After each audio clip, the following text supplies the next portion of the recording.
सधैँलाई हुन्छ, सधैँलाई हुन्छ न।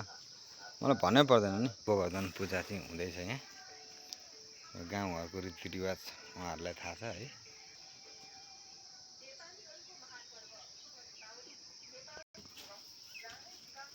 गोवर्धन पूजा चाहिँ गर्दै हुनुहुन्छ मम्मीले।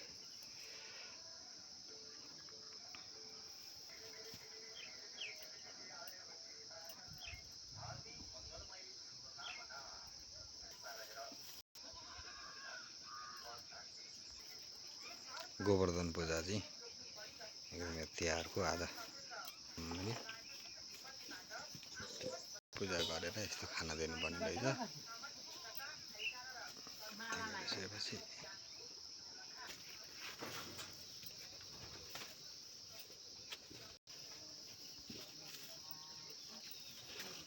गोवर्धन पूजा पनि सक्यो 2082 साल 7 महिना आज 5 गते।